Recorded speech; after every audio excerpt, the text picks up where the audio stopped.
Hello students. आज हम लोग मेट्रोलॉजी एंड मेजरिंग इंस्ट्रूमेंट में सरफेस रफनेस को मेजर करने के लिए जो कंपैरेटिव मेथड्स होते हैं उसको डिस्कस करेंगे। ठीक है। लास्ट लेक्चर में हम लोगों ने पढ़ा था कि सरफेस रफनेस को कैलकुलेट करने के लिए कौन कौन से मेथड्स होते हैं। ठीक है। एक बात ध्यान रखिएगा, कैलकुलेट करना और मेजर करना दो अलग अलग चीजें होती हैं। ठीक है। कैलकुलेशन जो होता है उसमें हम लोग फॉर्मूला बेस्ड होता है। ठीक है, फॉर्मूले यूज होते हैं। और मेजरमेंट में क्या होता है, हम इंस्ट्रूमेंट यूज करते हैं मेजर करने के लिए। ठीक है। जैसे किसी चीज की अगर हमको लेंथ नापनी है, लेंथ को मेजर करना है तो हम स्केल यूज कर सकते हैं। ठीक है। उसी तरह से सरफेस रफनेस को मेजर करने के लिए जो इंस्ट्रूमेंट यूज होते हैं तो वहां पर हम लोग उसको क्या कहते हैं, मेजरमेंट कहते हैं। और जब हम कैलकुलेशन करते हैं, फॉर्मूला यूज करते हैं तो वो कैलकुलेशन आ जाता है। ठीक है। तो यहाँ पर हम मेजरमेंट की बात कर रहे हैं, सरफेस रफनेस को मेजर करेंगे। ठीक है। अब बात आती है कंपैरेटिव मेथड की। तो कंपैरेटिव मेथड मैंने पिछली बार आपको बताया था कि कंपैरेटिव मेथड जो होता है वो तुलना पर आधारित होता है। मतलब कि जिस सतह की रफनेस हमको नापनी है या ज्ञात करनी है, उस सतह को एक मानक सतह से तुलना की जाती है। ठीक है। मानक सतह क्या होती है? मानक सतह एक स्टैंडर्ड सरफेस होती है जो एक्सेप्टेबल होती है। ठीक है। एक्सेप्टेबल का मतलब जो हमारे, कह सकते हैं जो हमारे प्रयोग के लिए सुटेबल होती है, वो हमारी मानक सतह होती है। उस सतह से बाकी सतह जिसका हमको रफनेस ज्ञात करनी है, उस सतह का हम लोग क्या करते हैं, कंपैरिजन करते हैं। कंपैरिजन करते हैं कि जो हमारी सतह, जो सरफेस हमने बनाई है मशीनिंग करके, वो सतह उस मानक सतह से मेल खा रही है कि नहीं खा रही है। अगर मेल खा रही है then it is okay, otherwise वो क्या हो जाती है, रिजेक्ट हो जाती है। ठीक है, वो हमारे प्रयोग के लायक नहीं रहती है। फिर उस पे हम चाहे मशीनिंग करें, उसको और फिनिश करें, फिर चेक करें कि हमारे यूज की है कि नहीं है। ठीक है। चलिए तो आगे बात करते हैं हम कंपैरेटिव मेथड की। तो कंपैरेटिव मेथड में आप लोगों को 9 मेथड बताए गए थे, 9 मेथड्स बताए गए थे। उन 9 मेथड्स को हम लोग डिस्कस करेंगे। तो पहले मेथड की बात करते हैं। पहला मेथड है हमारा स्पर्श विधि, टच मेथड। ठीक है। तो इसमें साफ आपको पता चल रहा होगा। एक चीज और ध्यान रखिएगा, कंपैरेटिव मेथड जो होता है इसमें इंस्ट्रूमेंट इंस्ट्रूमेंट यूज भी हो सकता है, इंस्ट्रूमेंट नहीं भी यूज किया जा सकता है। क्योंकि अगर आपके पास कोई मेजरिंग इंस्ट्रूमेंट नहीं है, तो जैसे हमने टच मेथड यूज कर लिया, विजुअल मेथड यूज कर लिया, ठीक है, दृश्य विधि, स्पर्श विधि, इस तरह से यूज करके हम लोग सरफेस रफनेस को ज्ञात कर सकते हैं। ठीक है। तो इंस्ट्रूमेंट का यूज भी हो सकता है और बिना यूज किए भी हम लोग सरफेस रफनेस को ज्ञात कर सकते हैं। ठीक है। तो बात करते हैं हम लोग टच मेथड की। टच मेथड में आपको ये देखना है कि इसमें क्या होता है, हम सतह को, जो सतह, जिस सतह की रफनेस हमको ज्ञात करनी है, उस सतह को अपनी अंगुलियों से, हाथ की अंगुलियों से स्पर्श करते हैं। ठीक है, स्पर्श करते हैं और अपनी उंगलियों को उस सतह पर 2.5 सेंटीमीटर पर सेकंड से 5 सेंटीमीटर पर सेकंड की गति से उस पर चलाते हैं। ठीक है, 2.5 से 5 सेंटीमीटर पर सेकंड के बीच में आप कोई भी गति रख सकते हैं। उस गति से हम लोग अपनी उंगलियों को उस सतह पर चलाते हैं। ठीक है, ऐसे उस पर चलाएंगे तो क्या होगा कि जब हमारी उंगलियां चलेंगी उस सतह पर, तो उस सतह पर देखिए, जब सरफेस रफ होगी तो कुछ जगह पे गड्ढे होंगे, कुछ जगह पे उभार होगा, तो हमारी उंगलियां उन गड्ढों को, उन उभारों को महसूस करेगी। ठीक है। तो अगर ज्यादा उभार, ज्यादा गड्ढे होंगे तो उसकी फ्रीक्वेंसी फ्रीक्वेंसी ज्यादा होगी। तो उस आधार पे हम लोग क्या करते हैं, उसको महसूस करके उस इरेगुलरिटीज को हम लोग डिटेक्ट कर लेते हैं, उसको ज्ञात कर लेते हैं। ठीक है। तो इसमें ये ध्यान रखना है कि इस विधि में 0.12 mm जितनी छोटी इरेगुलरिटी को भी आसानी से पता लगाया जा सकता है। ठीक है, इसी मेथड को आगे थोड़ा सा मॉडिफाई किया गया, जिसमें हम उंगलियों की जगह पर टेनिस बॉल का यूज करने लगे। ठीक है, टेनिस बॉल को लेके सेम करते हैं तो उस सतह पर हम लोग सरकाते हैं। तो जब सतह पर टेनिस बॉल को सरकाया जाता है तो उसमें बॉल में क्या होता है, वाइब्रेशन होता है, और उस वाइब्रेशन के बेस्ड पर हम लोग उस सतह की रफनेस को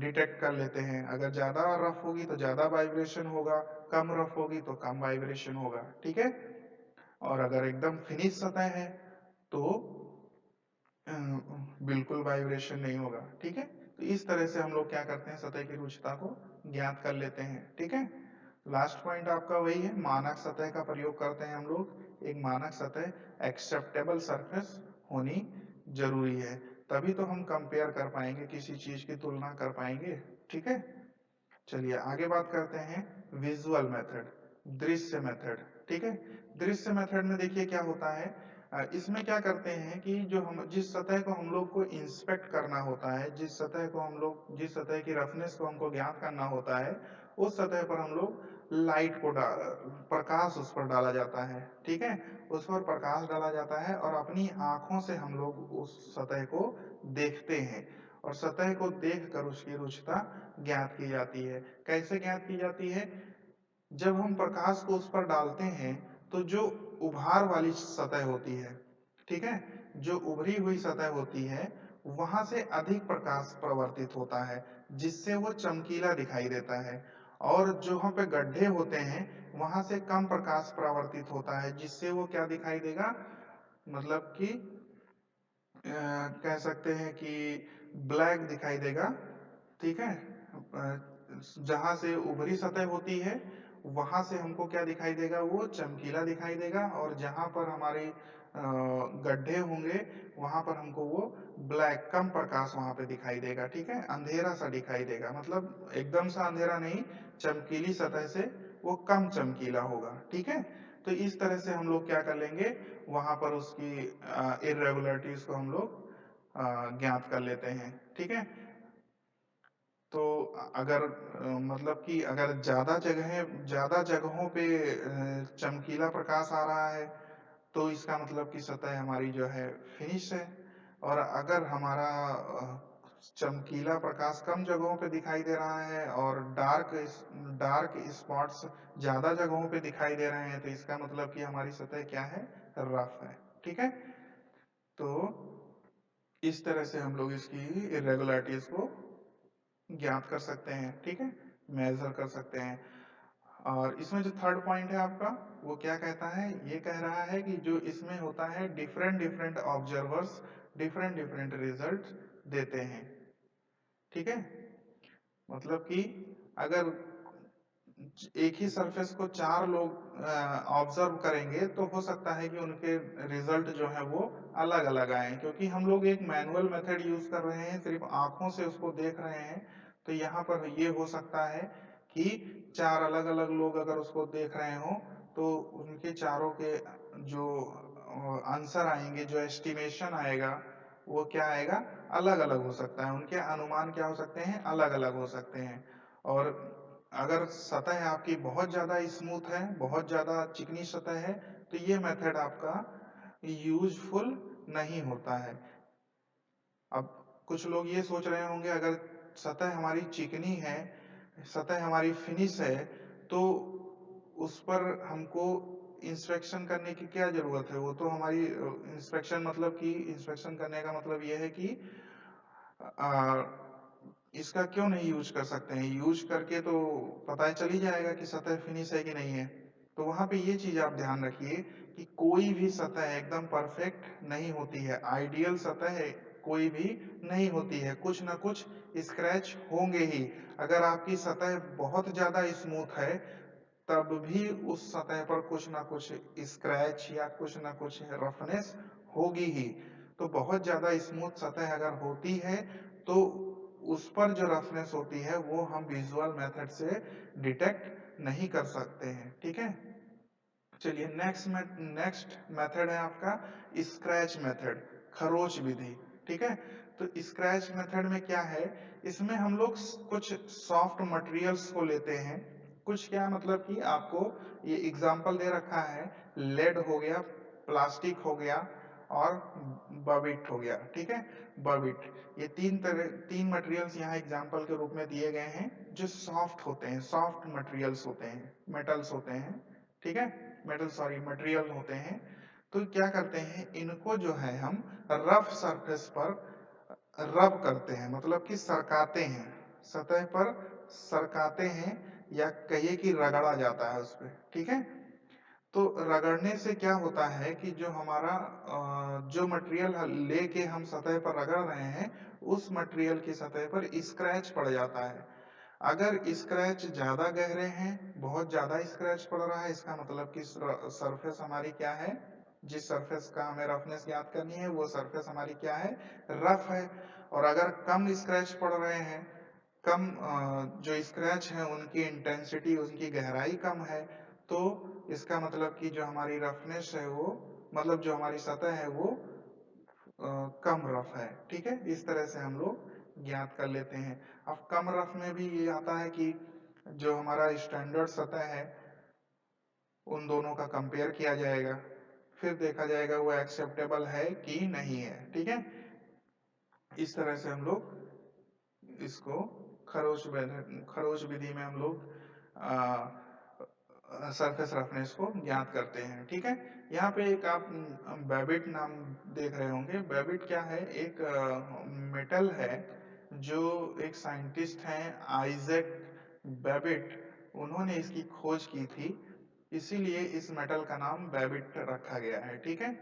इस मेटल में होता क्या है, 89.3% टिन होता है, 7.1% एंटीमनी होता है, और 3.6% के अप्रॉक्स जो होता है वो आपका कॉपर होता है, और कभी कभी लेड का यूज किया जाता है। तो इस तरह से देख रहे हैं आप, इसमें तीन अलग अलग तरह के पदार्थों का यूज किया जा रहा है, सॉरी मेटल्स का यूज किया जा रहा है। तो ये क्या हो जाएगा आपका, जो है वो एलॉय होता है, ठीक है। बेबिट क्या होता है, एक एलॉय होता है, जो आइजैक बेबिट नाम के साइंटिस्ट ने 1839 में इन्वेंट किया था, ठीक है।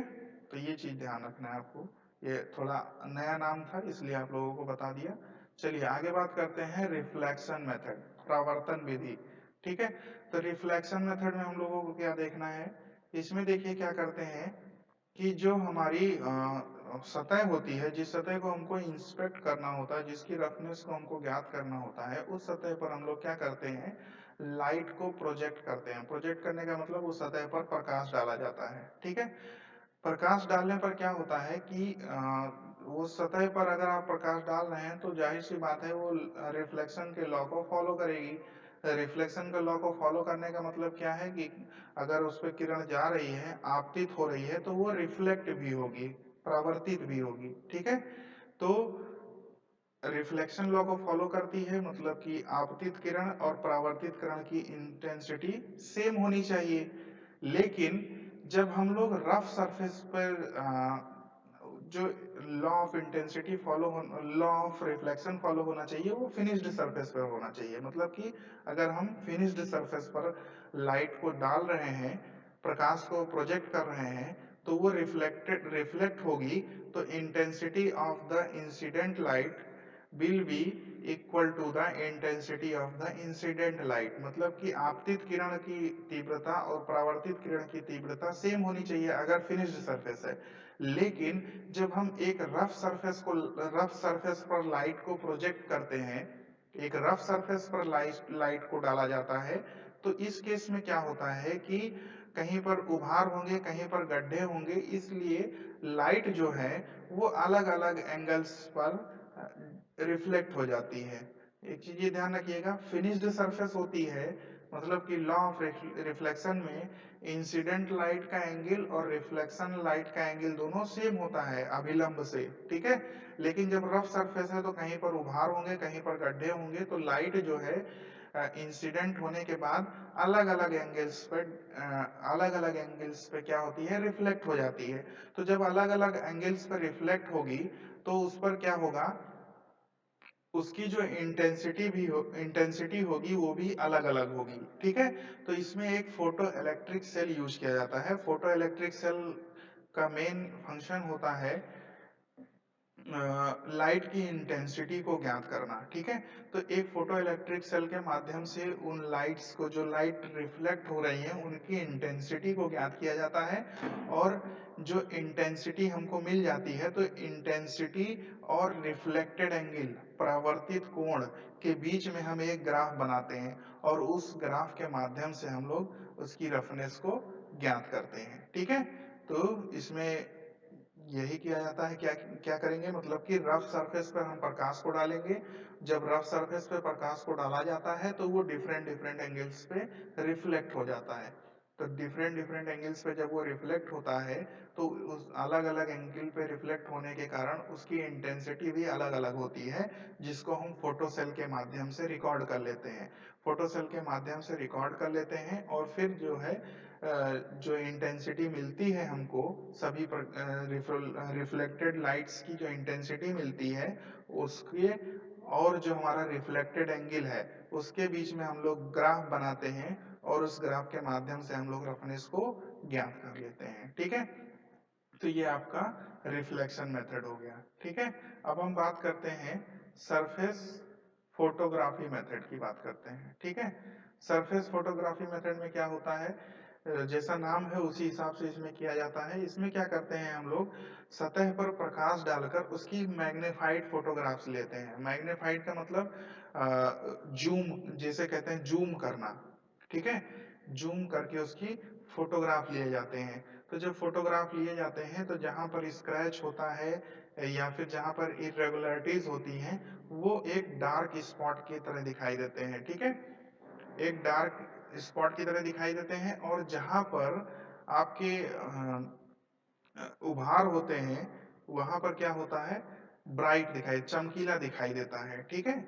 तो इस तरह से हम लोग इसकी रफनेस को ज्ञात करते हैं।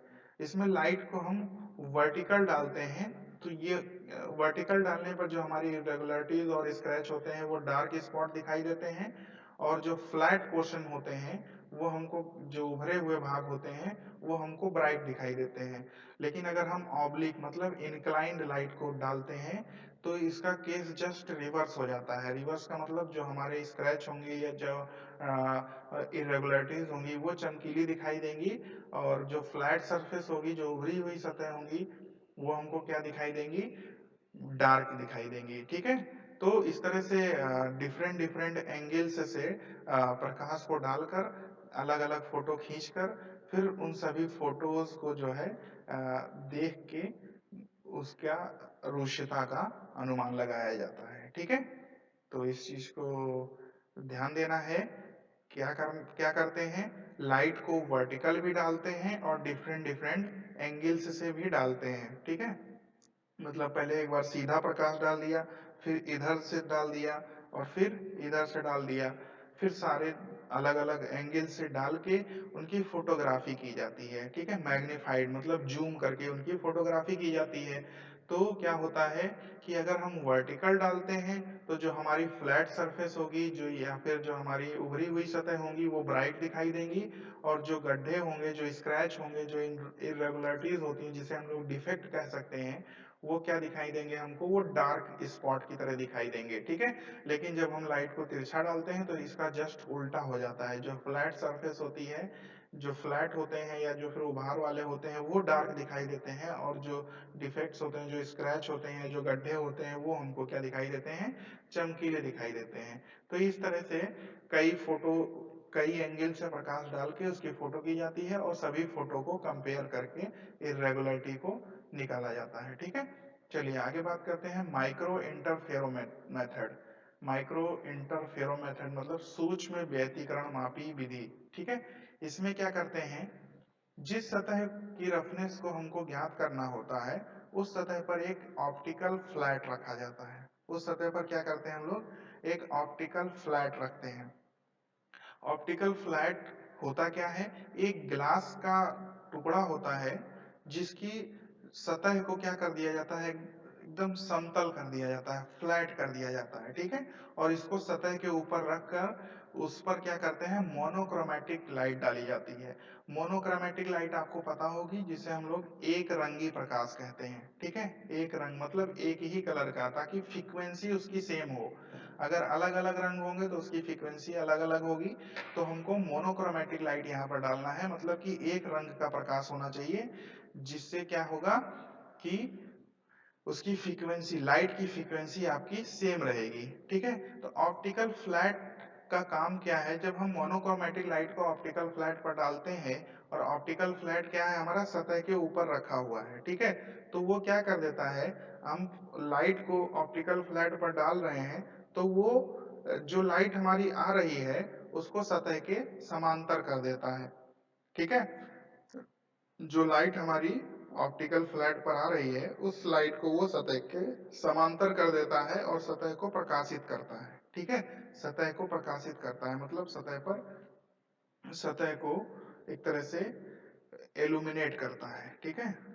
फिर उसके बाद क्या होता है कि वहां पर इतना करने के बाद हमको एक इंटरफेरेंस लाइन मिलती है, व्यतिकरण एक रेखा मिलती है, जिसकी जो लाइन की बैंड विड्थ होती है वो क्या होती है, डार्क, कहीं कहीं पे डार्क होती है, कहीं कहीं पे ब्राइट होती है, ठीक है।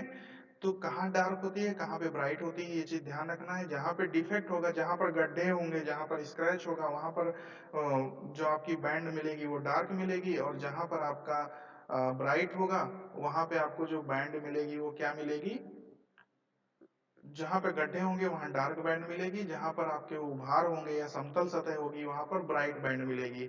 बैंड का मतलब कोई वैसी चीज नहीं है, एक पैटर्न होता है, जहां पर कुछ भाग ब्लैक होगा, कुछ भाग चमकीला होगा, फिर कुछ ब्लैक होगा, कुछ चमकीला होगा, एक तरह की पट्टी मिलती है, समझ लीजिए, ठीक है। एक पट्टी मिलती है जिस पर थोड़ा सा भाग चमकीला होगा, थोड़ा सा ब्लैक होगा, थोड़ा सा चमकीला होगा, ठीक है। तो इस तरह से एक पट्टी मिलती है जिसे हम लोग इंटरफेरेंस लाइन कहते हैं, और उस पर जो हमें चमकीले या ब्लैक सरफेस मिल ब्लैक क्या कहते हैं, स्ट्रक्चर मिलता है, टेक्सचर मिलता है, उसको हम लोग बैंड कहते हैं, ठीक है। डार्क बैंड और ब्राइट बैंड, ठीक है। तो जो डिफेक्ट होती है उसकी गहराई को हम लोग कैसे नापते हैं, कैसे ज्ञात करते हैं, जो हमारी इंटरफेरेंस बैंड का जो वो होता है, जो डार्क बैंड और ब्राइट बैंड प्राप्त हो रहे हैं, इनके फ्रैक्शन को निकाला जाता है। फ्रैक्शन जानते ही होंगे, अनुपात, तो इसके अनुपात को निकाला जाता है, वही इनकी इंटरफेरेंस बैंड की डिफेक्ट जो होती है, डेप्थ होती है, जो डिफेक्ट की डेप्थ होती है उसको शो करता है, ठीक है। रिप्रेजेंट करता है, मतलब एक तरह से जैसे कोई गड्ढा होगा तो उसकी कुछ गहराई होगी, ठीक है। तो वो कैसे मिलती है, fraction of the interference band, मतलब जो इंटरफेरेंस बैंड हमको प्राप्त हुई है, डार्क बैंड और ब्राइट बैंड, उनके फ्रैक्शन मतलब अनुपात से हमको प्राप्त होती है, ठीक है। और इन इंटरफेरेंस बैंड्स को हम लोग स्टडी कैसे करते हैं, माइक्रोस्कोप के माध्यम से, ठीक है। जो इंटरफेरेंस बैंड आपको मिल रही है उसको हम लोग स्टडी करते हैं माइक्रोस्कोप के माध्यम से, ठीक है। चलिए आगे बढ़ते हैं। माइक्रोस्कोपिक स्कोपिक मेथड, इसमें सूक्ष्मदर्शी विधि है। इसमें क्या करते हैं हम लोग, जो भी हमारी सतह, जिस सतह को हम लोग को रफनेस मेजर करना है या रफनेस ज्ञात करनी है, उस सतह पर प्रकाश डाल के उसको क्या किया जाता है, सूक्ष्मदर्शी की सहायता से उसको देखा जाता है, ठीक है। सूक्ष्मदर्शी की सहायता से देखा जाता है और स्टैंडर्ड सतह से उसकी तुलना की जाती है। अगर वो उस अगर वो उसकी फ्रीक्वेंसी, जो रफनेस की फ्रीक्वेंसी है, वो स्टैंडर्ड सतह के लिमिट में आती है, मतलब उससे मैच करती है, तो उस एक्सेप्टेबल होता है, अदरवाइज उसको फर्दर वर्क के लिए भेज दिया जाता है या फिर रिजेक्ट कर दिया जाता है, ठीक है। वो तो डिपेंड करता है कि आपकी सतह फर्दर वर्क के लिए मतलब फर्दर वर्क का मतलब ये है कि आगे हम अगर उस पर और मशीनिंग क्रिया करेंगे तो उसकी डायमेंशनिंग पर भी इफेक्ट नहीं पड़ना चाहिए। मान लीजिए हम उस पर मशीनिंग क्रिया करने के लिए आगे भेज दिए और उसका डायमेंशन कम हो गया तो वो हमारे यूज का नहीं रह गया, ठीक है। चलिए फिलहाल हम यहाँ सतह की बात कर रहे हैं तो सतह की बात करेंगे। तो यहाँ पे क्या है इसमें कि प्रकाश को डाल के उसको सूक्ष्मदर्शी की सहायता से देखा जाता है, और सूक्ष्मदर्शी की सहायता से देखने के बाद उसकी तुलना किससे की जाती है, स्टैंडर्ड स्पेसिमेन होता है जो हमारा स्टैंडर्ड सरफेस होती है उससे, मानक सतह से उसकी तुलना की जाती है। अगर वो एक्सेप्टेबल होता है तो ओके, अदरवाइज आपको बताया ही क्या करना है। अगर फर्दर मशीनिंग कर सकते हैं तो करेंगे, सरफेस को और फिनिश करेंगे। ठीक है, इसमें एक चीज ये ध्यान रखना है, इस माइक्रोस्कोपिक मेथड में एक समस्या ये आती है कि हमको किसी सतह को सूक्ष्मदर्शी के माध्यम से देखना है तो हम कुछ एक पर्टिकुलर एरिया को ही देख सकते हैं, एक छोटे से एरिया को ही देख सकते हैं। इस वजह से यहाँ पर थोड़ी सी लिमिटेशन होती है। ठीक है, हमको क्या करना पड़ता है, छोटे छोटे एरिया को लेकर कई बार इसका इंस्पेक्शन करना पड़ता है और फिर हम एवरेज वैल्यू ज्ञात करते हैं, उसकी क्या करते हैं, औसत मान ज्ञात करते हैं उसके रफनेस का। ठीक है, तो इस तरह से इसको किया जाता है, क्योंकि सूक्ष्मदर्शी से आप बहुत ज्यादा एरिया को तो कवर कर नहीं सकते, छोटे छोटे एरिया को ही इंस्पेक्ट करेंगे। अगर ज्यादा एरिया को आप कवर करेंगे तो कंसंट्रेशन आपका नहीं बनेगा। ठीक है, इसलिए छोटे छोटे एरिया को हम लोग इंस्पेक्ट करते हैं और उसके बाद क्या करते हैं, एवरेज रीडिंग निकालते हैं। कई छोटे छोटे एरियाओं को हम लोगों ने इंस्पेक्ट किया और फिर उसकी एवरेज रीडिंग निकाल लेते हैं। ठीक है, चलिए आगे बात करते हैं माइक्रोफोटोमीटर विधि, सूक्ष्म फोटोमीटर विधि। इसमें क्या होता है, ये जो मेथड है आपका वो लगभग परावर्तन विधि के ही समान है। ठीक है, इसमें क्या करते हैं कि सतह को जो है, हमारी जिस सतह का हमको रफनेस ज्ञात करनी है, उस सतह को सूक्ष्मदर्शी के नीचे रखकर उस पर प्रकाश डाला जाता है, और प्रकाश से जो प्रकाश डालने के बाद सतह से जो प्रकाश हमारा परावर्तित हो रही है उसकी तीव्रता को फोटो सेल जो हमने बताया था आपको, उसके माध्यम से उसकी तीव्रता को ज्ञात किया जाता है। तो जब फोटो सेल उस तीव्रता को ज्ञात करता है तो उस फोटो सेल के माध्यम से एक धारा उत्पन्न होती है। तो उत्पन्न होने वाली धारा, देखिए जहाँ कम इंटेंसिटी होगी तो उस वहां पर अलग धारा उत्पन्न होगी, ज्यादा इंटेंसिटी होगी तो वहां पे अलग धारा उत्पन्न होगी। तो इन धाराओं के अनुपात को ज्ञात करके उसकी सतह की रुक्षता को हम लोग ज्ञात कर लेते हैं। क्या किया गया इसमें, इसमें क्या किया गया, सतह को सूक्ष्मदर्शी के नीचे रखा गया। ठीक है, और सतह को सूक्ष्मदर्शी के नीचे रखा गया और क्या किया गया, उस पर प्रकाश डाला गया। ठीक है, प्रकाश डालने के बाद क्या हुआ कि वो प्रकाश सतह से क्या होगा, रिफ्लेक्ट हो जाएगा, परावर्तित हो जाएगा। तो जब परावर्तित होने के बाद उस सतह से जो प्रकाश परावर्तित हुआ है उसको फोटो सेल के माध्यम से हम लोग उसकी इंटेंसिटी को ज्ञात कर लेते हैं, और उसकी इंटेंसिटी ज्ञात हो जाती है और साथ में ही उस फोटो सेल से धारा प्रोड्यूस होती है। तो ज्यादा इंटेंसिटी होगी तो अलग धारा प्रोड्यूस होगी, कम इंटेंसिटी होगी तो अलग धारा प्रोड्यूस होगी, जिससे हम लोग क्या होगा, सतह की रुक्षता का अनुमान हम लोग ज्ञात कर लेते हैं। ठीक है, तो इस तरह से हमारा क्या होता है, ये माइक्रोफोटोमीटर मेथड वर्क करता है। ठीक है, चलिए अगले मेथड की बात करते हैं, wireless surface dynamometer method. Wireless surface dynamometer method में क्या होता है, इस मेथड में क्या होता है कि इसमें एक पेंडुलम लगा होता है। ये फ्रिक्शन पे बेस्ड है, ये आपका सरफेस डायनेमोमीटर मेथड जो है फ्रिक्शन पे बेस्ड है। इसमें एक पेंडुलम होता है और उस पेंडुलम पर एक बियरिंग सरफेस और टेस्टिंग शू लगा हुआ होता है। ठीक है, बियरिंग सरफेस और टेस्टिंग शू लगा हुआ होता है, जो क्या करता है कि जो हमारी सरफेस, जिस सतह पर हमको रफनेस ज्ञात करनी है उस सतह पर रगड़ता है। कैसे रगड़ेगा अभी हम आपको बता रहे हैं। तो इसमें क्या किया जाता है कि जो हमारा शू होता है, टेस्ट शू होता है, उस पर एक स्प्रिंग फोर्स लगाया जाता है। स्प्रिंग फोर्स लगा के उसको ऑसिलेट करने के लिए उस पेंडुलम को, जो हमारा पेंडुलम है, उस पेंडुलम को थोड़ा सा लिफ्ट करके छोड़ दिया जाता है। पेंडुलम आप लोग जानते ही होंगे, सरल लोलक होता है, कैसी गति करता है, इस तरह से ऐसे ऐसे घूमता रहता है। ठीक है, तो उस पेंडुलम पे क्या क्या लगा होता है, बियरिंग सरफेस होती है और एक टेस्ट शू होता है, टेस्टिंग शू होता है। ठीक है, ये दोनों चीजें लगी होती हैं। टेस्टिंग शू पर हम लोग क्या करते हैं, स्प्रिंग फोर्स लगाते हैं। ठीक है, उस सतह पर सतह पर रब होने के लिए, रगड़ खाने के लिए स्प्रिंग फोर्स लगाया जाता है। फिर क्या करते हैं, उस पेंडुलम को थोड़ा सा लिफ्ट करके छोड़ दिया जाता है। जब लिफ्ट करके छोड़ देते हैं तो पेंडुलम आपका सरल लोलक गति करने लगता है, ऑसिलेट करने लगता है, ठीक है। और ऑसिलेट करने के साथ साथ ही जिस सतह की रफनेस हमको मेजर करनी है, जिस सतह की रफनेस हमको ज्ञात करनी है, उस सतह पर रगड़ भी लगाता है। मतलब कि वो सतह से रगड़ता हुआ ऐसे ऐसे ऑसिलेट करता है, उस सतह पर रगड़ता भी रहता है, ठीक है।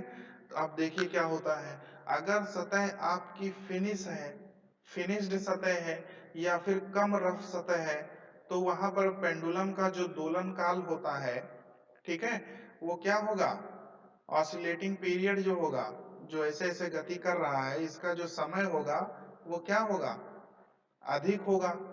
क्योंकि भाई अगर फ्रिक्शन, अगर सतह आपकी फिनिश्ड है या कम रफ है तो फ्रिक्शन कम होगा ना यहाँ पे।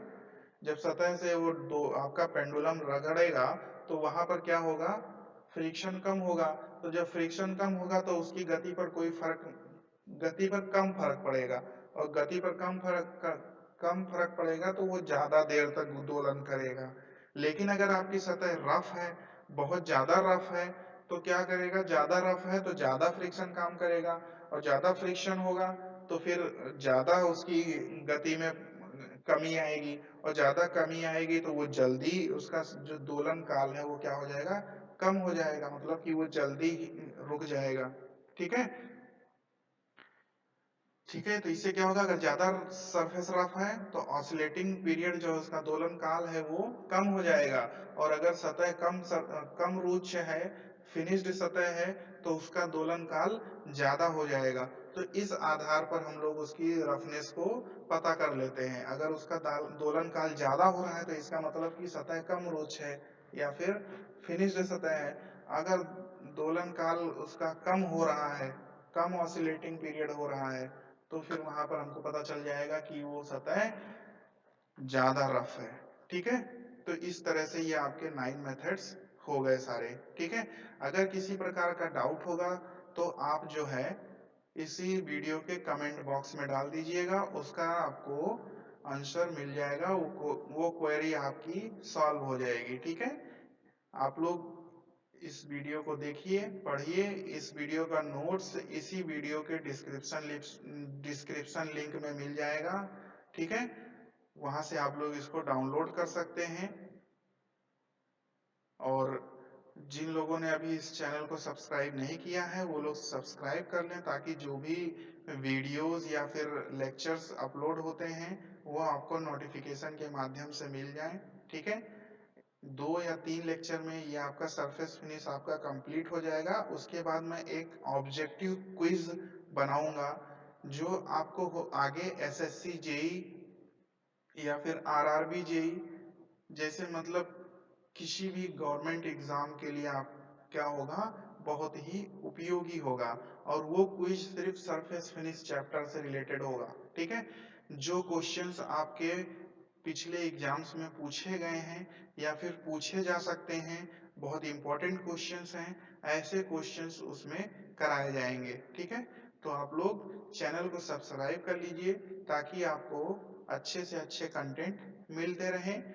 और अगर किसी प्रकार की कोई क्वेरी होती है तो आप जो है इसी वीडियो के कमेंट बॉक्स में उस क्वेरी को डाल दीजिए, आपकी क्वेरी सॉल्व हो जाएगी, ठीक है। ओके, आज के लिए इतना ही। Thank you.